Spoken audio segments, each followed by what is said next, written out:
I'm going to talk to you about sustainable macromolecular materials and manufacturing. And at the end of the day, what we want to think about as a community is that sustainability is a very challenging concept. And really, that concept involves a variety of different avenues or very many small steps that collectively will have major impact on our Earth and the health of our Earth. So let's go ahead and get started and talk about that. Again, I'm coming to you from Phoenix, Arizona.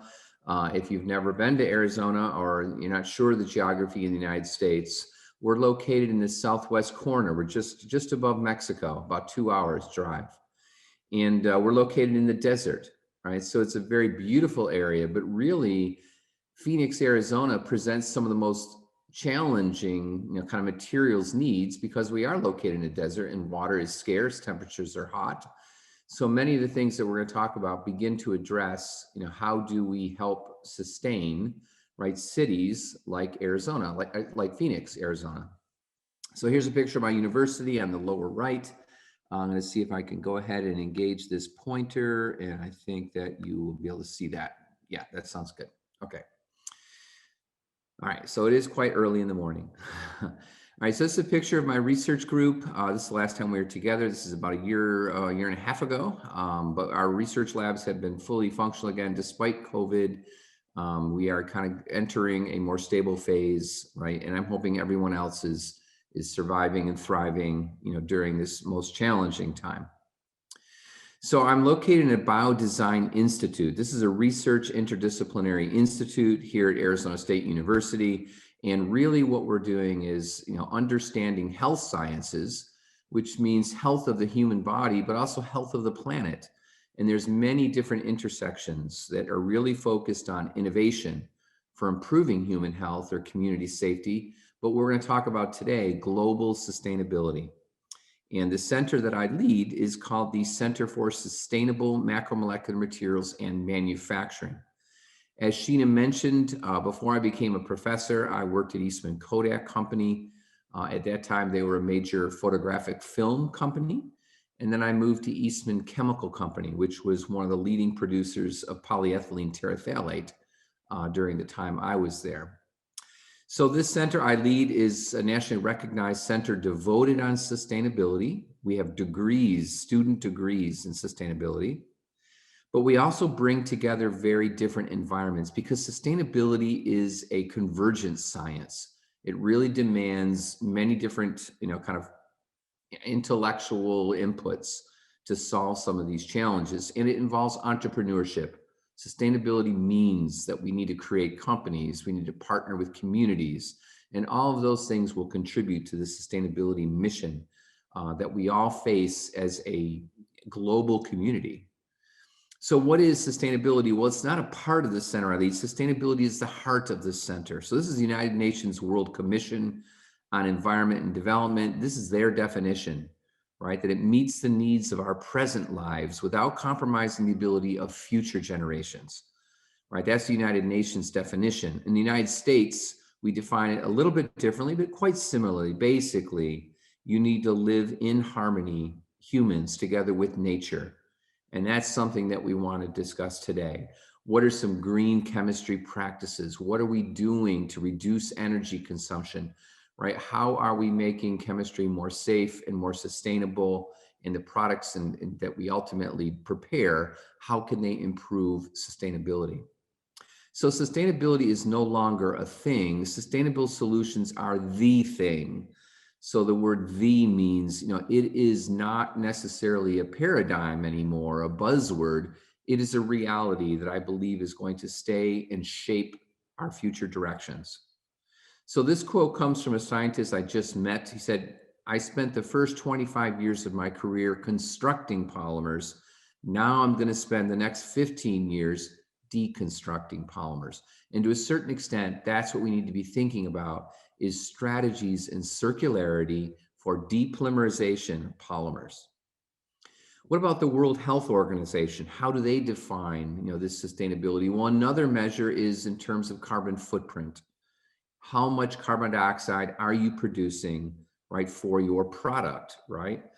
So that is another measure. And this is actually becoming, when I meet with companies, it's becoming a expectation that each product that is sold will have a quantitative measure of the CO2 footprint, carbon dioxide footprint. So this is, I guess what I'm trying to say is that sustainability is becoming more and more important. It is an expectation in terms of everything that we do.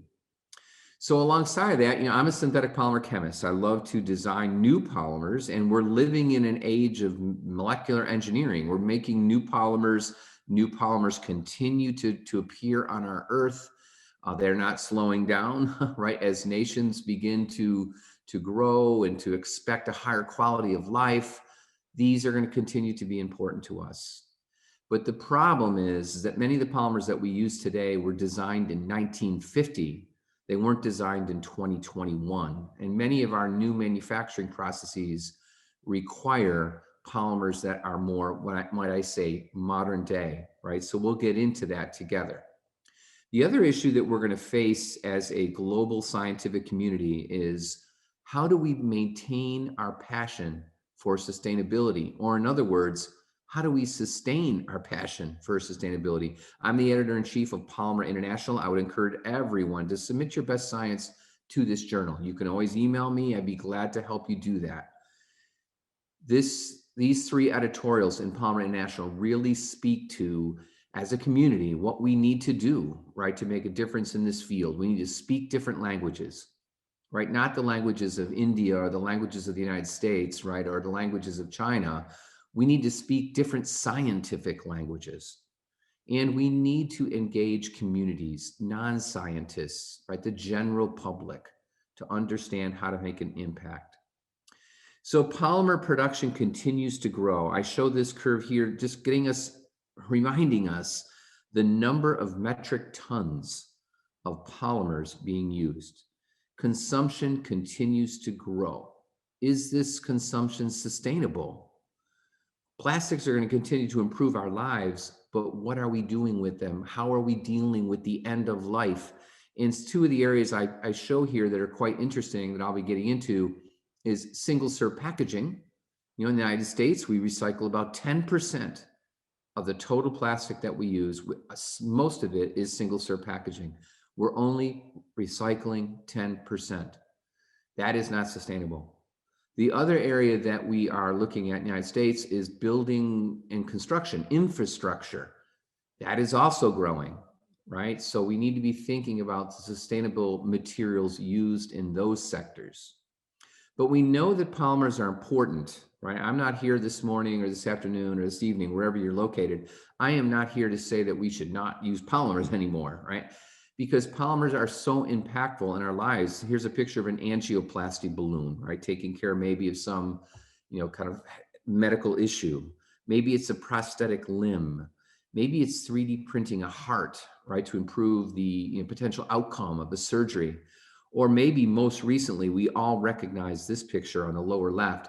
Maybe polymers are important for personal protection equipment, PPE, right? And we know that's also important, right, in terms of stopping or at least arresting, right, the spread of the COVID virus. So hopefully everyone is still using a mask, right? As we generate these materials, however, we are generating waste at a very large amount. Again, the United States only recycles 10% of that plastic. Right? That's not very impressive at all. Every hour, 2.5 million bottles are used in the United States, plastic PET bottles, recycling code number 1 in the United States. This is a big industry, $86 to $125 billion industry. This means jobs, right? This is important to our community, but at the same time, what's important is we consider the end of life. Right? What happens to these products? We don't want them to end up in the river. We don't want to have them end up in the side of the road. We want them to be returned back to the valuable feedstock they initially were. So also I want to highlight to everyone, I'm sure everyone understands this, is that during COVID-19, the amount of plastic waste has grown dramatically. And during COVID-19, we have not been concerned about sustainability. We've been concerned about lives, right? People living and not getting sick and not dying, right? So sustainability has taken a back seat, but I think ultimately even the virus has resulted in huge amounts of plastic waste, right? From all the different, PPE used and new enclosures that are being used and installed, ultimately all that plastic will have to be dealt with at some point. So I'm going to come back to that. We'll talk about some potential solutions. So let's get into the research. And now that I got you kind of hopefully excited about sustainability and remind you about the importance of this issue, let's imagine some things that we need to think about. And I always say these are all words that begin with the letter R and E in the English language, right? Reconsider, reimagine, reinvent, rethink, reconsider, redesign, restore the earth. So this is what we really need to be thinking about as a global scientific community. Don't stop inventing. Don't stop delivering new polymeric materials that are going to make our lives better. But let's begin to include, the criterion for end of life. So we need to forge a sustainability culture. Currently we've already talked about, these are, some that we're incinerating, we're landfilling, maybe we're recycling, but the future needs to be different. And when we think about sustainability, we can think about making materials stronger and lighter, not using volatile organic compounds, using bio-derived feedstocks. If you live in India, there's in all likelihood regional bio-based feedstocks could now be incorporated into multi-composite materials, for example. We need to develop renewable energy technologies, solar, wind, right? All of those different, kind of avenues. And we need to reduce the amount of material needed, basically, right? So we're going to get into that. And these all address the megatrends that we see across the earth: climate change, circular economy. How is the government helping us? How are consumers' values changing? And what's the impact? So let's get into some of these ideas with you in my last, I guess, about 25 minutes with you. I have a total of about 40 minutes. Let's talk about some areas of research that exemplify what I am doing with my research group here at Arizona State. Well, we look at novel structure, novel polymers, novel polymerization, novel networks. These days, we're doing a lot of photochemistry because, light is an environmentally benign reagent, right? We have it. And how do we control polymer sequence? How do we make our chemistry more green and sustainable? All of those relate to structure. What about properties? Well, we have to understand the structure-property relationship. Even if we're making a sustainable product, a consumer will not tolerate a weaker product or an inferior product. In actuality, I believe the sustainable product needs to be even better than the existing product today in order to get consumers to shift.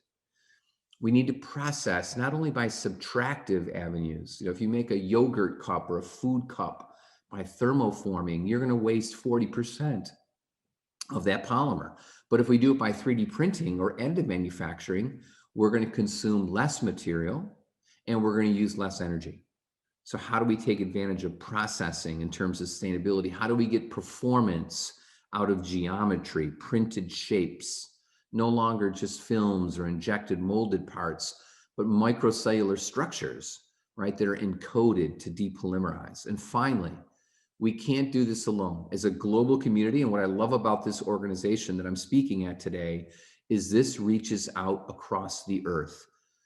As a scientific community, we are a global community, and those kind of bridgings are absolutely important to us. So is it time to rethink petroleum? I mean, are we rethinking maybe non-petroleum based polymers?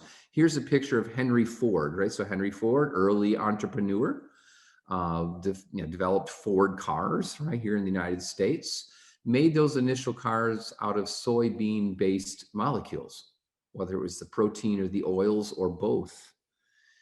But we have emerged to a state in our time where the car is actually composed of probably hundreds of different plastic things, right? And over 30 or 40 different classes of polymer. We are rationally designing the automobile. How do we dismantle that? How do we deal with the end of life of the automobile? And the challenges will continue to emerge as we move to electric vehicles that need to be lighter weight and stronger. So people are using renewable monomers. My own research group has looked at fatty acids, epoxidized soybean oils, lipids, natural rubber. I'll come back to that. And I'm also going to talk about urea down here as a feedstock for polymerization to make polyureas. I also love the area of foams. I'm going to talk about that with you. The reason why foams are so interesting is that 50% of the product could be air. So if I could make everything foamed, I could take the amount of metric tons of waste every year across the earth and cut it in half, which would be quite interesting. So looking at the possibilities in the future of microcellular structures. So let's talk about the allure of urea. Why is urea interesting as a monomer? Well, I mean, it's commercially available. We can make it industrially from ammonia and carbon dioxide. In fact, making urea captures carbon dioxide, right? It's a feedstock. Also, urea is a metabolite, right, of the human body, of animals. So that metabolite can also be used, and we can imagine actually capturing those kind of metabolites. Ureas give strong hydrogen bonds, right? The urea carbonyl participates in a bidentate hydrogen bond, pretty strong, nearly 60 kilojoules per mole, right? Divide that by 4, you get kcals. This is a strong hydrogen bond. We can degrade polyureas with urease enzymes. These are natural enzymes in soil. Could we imagine agricultural films based out of urea-derived polymers? And finally, could we make elastomers, right? Polyureas are used extensively in textiles, athletic shoes, all kinds of biomedical applications. Can we begin to infuse more a green strategy to make these? So let me kind of go to the most recent, well, not a most recent, but a recent publication from our group about 2018. And it was an important one because it shows urea, right, as a monomer for a step growth polymerization using a polar diamine and a nonpolar diamine. These reactions occur in the melt state. There's no solvent necessary. No catalyst is needed. So all we're doing is using existing reactor technology across our earth used to manufacture PET, use the same reactors, split out ammonia, and generate polyureas. And ammonia can be captured, right? Industry's capable of doing that. So it's not so insurmountable. These polymers form tough creasable films, mechanically ductile films, and you can make various copolymers of polar and nonpolar repeating units. These are random copolymers. Now, what's intriguing is that these polymers show a crystalline melting point across the entire copolymer composition. And if you're a polymer scientist, this is surprising because as you introduce asymmetry into a molecule, you inherently disrupt the ability to form a perfect crystal. But no matter what, we seek a crystalline melting point across the composition. We have crystalline melting points near 240 degrees C, very close to the PET melting point, down to as low as 120 degrees C, very close to the melting point of high density polyethylene. So these are semi-crystalline across the entire composition, and their heat capacity will be different depending on the composition, but we see a good melting point across the entire compositional space. Now, we can also make elastomers, and the way we do this as synthetic polymer chemists is we include segments that have a low glass transition temperature, TG, minus 80 degrees C for this PTMO molecule, polytetramethylene oxide. It has amine ends. So if we copolymerize it with urea and another diamine, we're essentially making soft segments alternating with hard segments. This is by definition what a thermoplastic elastomer is. And we can control the stiffness or the modulus of the elastomer by simply controlling the ratio of soft to hard. This is a common paradigm, right? This is a common strategy in synthetic polymer chemistry, but what's different about this is that we're not using isocyanates.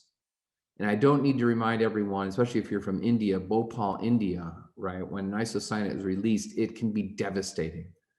So coming up with alternatives to isocyanates, for example, using urea is a way to eliminate, right, that kind of concern or that accidental release, right? So we're going to talk more about this idea of a non-isocyanate polyurethane or polyurea.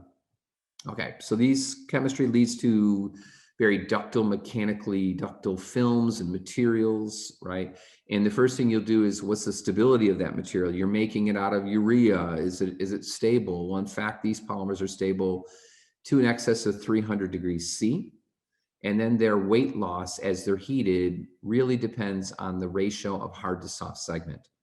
And in fact, the composition really parallels, right, the stability, right? So the more of that soft segment, hard segment composition, right, the decomposition, the first step, right, of 19%, for example, mirrors the 20% of the hard segment. So you see very close relationship to the thermal stability with the hard segment weight percent content. These also are semi-crystalline polymers, right? Just like we've talked about. These are multi-phase. I have a hard phase and a soft phase. I can see the soft phase Tg at -80. I see a crystalline melting point for that phase. I also see a melting point for the hard segment. So the thermal transitions for these polymers are quite complex. In the morphologies, right? The structure, the self-assembly of molecular chains is also complex, right? But that morphology gives us desirable properties, stress versus strain, the tensile experiment. As I introduce more and more of the hard segment, as you would predict, the Young's modulus, or the measure of stiffness, right, at low strains, is increasing as I introduce more of the hard segment. What does this mean? This means we can control the material properties through systematic variations in chemistry. We can control how far these will strain before they break. These can strain as far as 800%, which is terrific. And these have very nice reversibility, right? It's called hysteresis, it's quite low. These are good elastomers. So finally, what I'll show on this little segment is that we can also make these polymers completely water soluble. And this is interesting because we could make them water degradable with time, right? Slowly releasing, right? Or breaking down, right? So the way we make these polymers water soluble is, rather than polytetramethylene oxide, we're using polyethylene oxide, PEO, diamine. We can generate now this product that has polyethylene oxide sequences, which renders these films water soluble. And these water soluble films can liberate, an amine. I don't think it liberates urea necessarily, but upon hydrolysis, we can generate a degradable polymer film that's releasing urea. So this is what we hope to achieve. I don't think we've shown this yet, but using a biological assay, looking at urea release, right? We can look after a period of weeks. We can see the urease enzyme operating on these polyureas. So this is a potential avenue, right, for an enzymatic depolymerization of these polymers based on urea. All right. So I'll just leave it at that for now. And this represents an important area of research for us in the area of agricultural products. So let me switch gears and give you another vignette. I have 3 total. This is my second. And we're also quite interested from a sustainability standpoint to look at lightweight foams. And most people recognize the importance of foams, right? They're lighter weight. They have insulating structure. Maybe it insulates your home. Maybe it insulates your car from vibrations or some type of noise, for example, right? So these types of products are becoming more and more important. And you can see in this cartoon here, these 2 SEM images, 2 images. This is a typical kind of stochastic foam, a randomly made porous structure. And what we're emerging to is a more programmed, right, microcellular object. So I'm going to talk to you about that. And foams are used for many different applications. And what we're trying to do now in my research group is to program the foam structure more precisely, right, so that we can get more rational design of material properties. A very recent announcement, just to get you thinking again about polyurethanes, is that people have announced, well, we need to make products out of single types of materials. The polyurethane is nice. Polyureas are nice, as we've just mentioned, because we can vary the product performance over wide ranges. So conceivably, polyurethanes and polyureas could be a single family material used for something as complex as an athletic shoe, which ultimately would enable more facile deconstruction, depolymerization, and circularity, right? So those are some of the emphasis for us on that. So let me show you some chemistry. Again, I'm a synthetic polymer chemist. That's what my research group does. This molecule on the upper, or just above this black arrow, is called carbonyl diimidazole, or CDI for short. It has been used in the past in synthetic organic chemistry to activate the carbonyl to nucleophilic attack of an amine, right? Very common.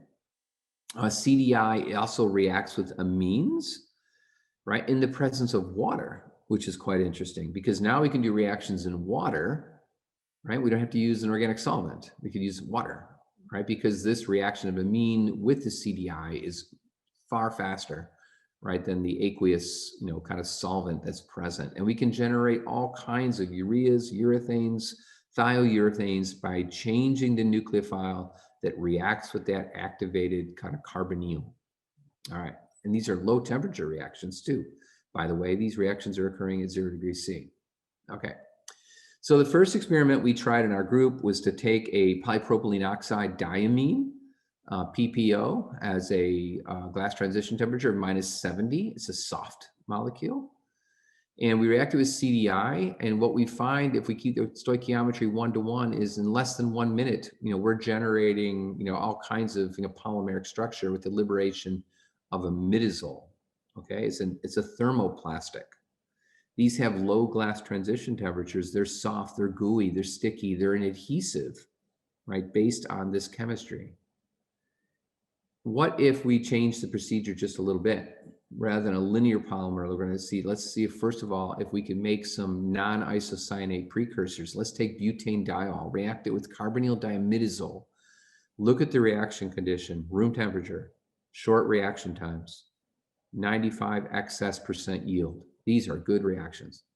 And you generate this diimidazole, right, kind of butane diol biscarbonyl imidazole, or abbreviated BBCI, right, in very good yield.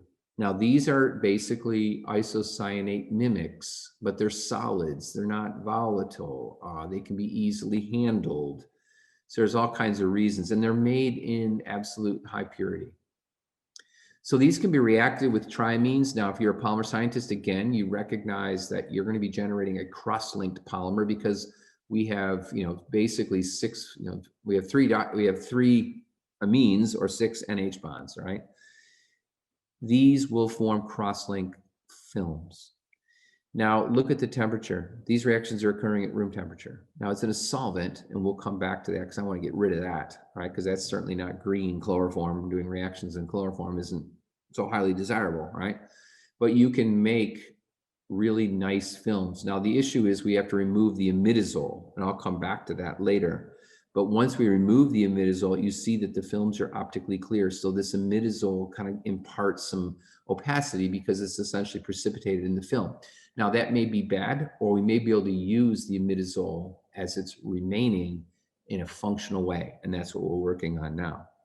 But these materials have low glass transition temperatures, polypropylene oxide, again, TG -70. But as we cross-link these TGs are relatively close to room temperature. These are leathery, flexible, elastomeric materials, coatings, all kinds of applications in this case, right? So what are we doing now? Well, we're making polyurethanes with CDI. I just showed that to you a little bit on one slide. What we also have realized that at higher temperatures, these biscarbonyl imidazole butane diol derivatives, for example, will generate carbon dioxide spontaneously at high temperatures. Now you might say, well, that sounds terrible. In reality, this is how we make a foam. So we should be able to use this chemistry to get polymerization to occur, and based on the temperature that we use, we'll generate carbon dioxide, which means that we'll generate a foam without using isocyanates, right, which is important. And we can use CO2 sensors. You can follow the formation of carbon dioxide. We have proposed in a mechanism here that I show you on this kind of beta hydride elimination reaction to generate CO2. And we've proven that mechanism, I think, by looking at systematic replacement of the molecular structure between the carbonyl imidazole on either side. So now we're using this chemistry to make foams at high temperatures. Again, there is no solvent present. Here you see at 160 degrees C, this little video, and I hope it's showing, Sheena, I hope it is that it's forming a foam as you do the reaction. So we can form polyurethane-based foams without using isocyanate, without using solvents. They can be flexible. We can make them rigid foams. We can put siloxanes into the foam to control the surface tension or the pore geometry, for example. We can make very high temperature rigid foams. This down here looks like a raisin to me, but it is a foam that's exceptionally rigid and very high temperature because the amine now is an aromatic amine, very, very stiff. And we're also using an imidazole kind of diimidazole dicarbonyl compound based on a cyclic rigid molecule. These have high glass transition temperatures. And finally, where we're at now is we're working to predict pore geometry. We're looking at open cell versus closed cell foams, and we're understanding how to use this chemistry to more accurately predict the geometry of the foam. So we're making these with a variety of different systems. So again, what am I showing you? Hopefully I'm showing you greener chemistry, more sustainable chemistry. I'm also showing you products that are microcellular. We're using less material, right? So back to some of the concepts of sustainability that I have kind of been trying to convey to you today. We're also looking at using polyethylene terephthalate waste, PET, right? That waste, depolymerizing it with a variety of amines, together with Harriet's Sardon at the University in San Sebastian, Spain, but then combining those products with a lot of the chemistry I showed you today, whether it's urea or the bis-imidazole dicarbonyl, to make now new families of polymeric foams. We're taking plastic waste and we're converting it to high value polyurethane foam that also reduces energy consumption, right, in our homes or in other situations. So in the last 5 minutes with you, and hopefully I'll leave 5 minutes for questions too, is, well, what can we do in 3D printing? What about additive manufacturing? You mentioned that early on, what's happening in this field? Well, this is a paper I published in Science. It was a perspective together with my good friend, Chris Williams at Virginia Tech in the United States. And this perspective spoke to the fact that we need to print reactors, and in those reactors become the part. Now, this looks and sounds a lot like reactive extrusion, right? And in essence, there's some similarities. But what we're going to be doing is generating three-dimensional objects. You're printing a gel, and the gel ultimately shrinks to the ultimate part, right? And the title of this paper is Printing Materials and Shrinking Gels. And this is really based on some beautiful work by Oran at MIT in Boston in the United States. So let's talk a little bit about it. Back to the sustainability challenge, we want to do reactions in water, or we want to do reactions without any solvent, right? In this case, we're going to use water. We're going to put styrene butadiene rubber latex. These are rubber latex, polymer particles dispersed in water. Here's the TEM image, right? There they are. And around them, I'm going to place a scaffold, and I'm going to shine light into this latex. So we published this paper just this year. So you can see the reference on the bottom, and I would encourage you to go ahead and take a look at this paper for more detail. But we generate a green body. It's got a certain modulus. It's relatively soft at about 10 to the 6th Pascal seconds. So it can be handled. And then we take that green body and we dry it, remove the water, and all those nanoparticles are going to coalesce into a homogeneous film. All right, why is this sustainable? Well, we're printing high molecular weight materials. We're printing these at room temperature. We're using water. There's all kinds of sustainability impact. This is the chemistry behind the cartoon.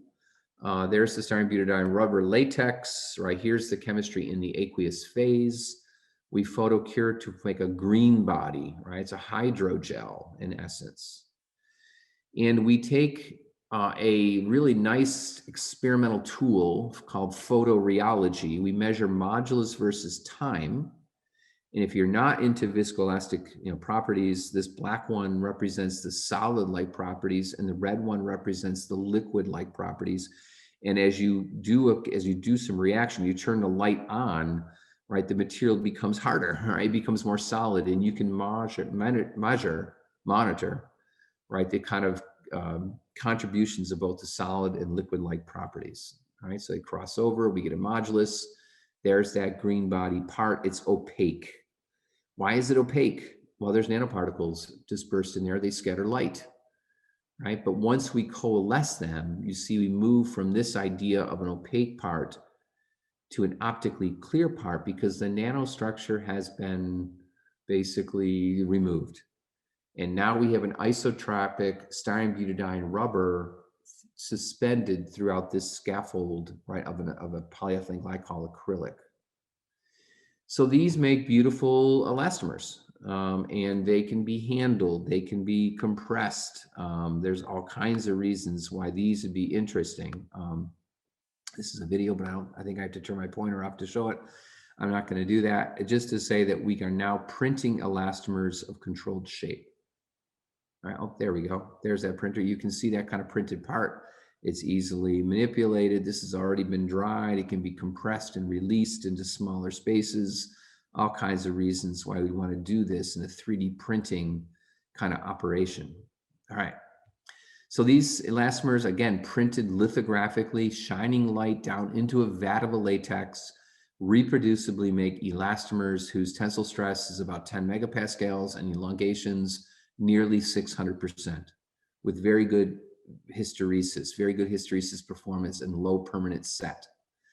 We also see by 3D printing that we can make material properties that are isotropic, right? Their strain is independent of how we print it or how we test the part. Its strength is independent, whether we print the part along the direction of the tensile specimen, perpendicular to it, or at a diagonal. We get the same physical properties. It means that these printed objects do not have any layering. They have no weak interfaces. They are completely isotropic, and they resemble styrene butadiene rubber latex that's manufactured in the normal, more classical, kind of way. So in the last slide or two, back to sustainability. What about a sustainable feedstock? I mean, nature gives us natural rubber. It comes from a tree. Can we 3D print that? And I'm just going to leave you with this very short indication is that the answer is yes, we can. In fact, these are some parts now that are printed by natural rubber. And these types of hexagonal grids are now bio-based. And we are now looking at the mechanical properties, right, of these natural rubber-based 3D printed objects from a latex. So what I want to do is conclude. Hopefully I'm right on time, I hope. Sheena, I think I am.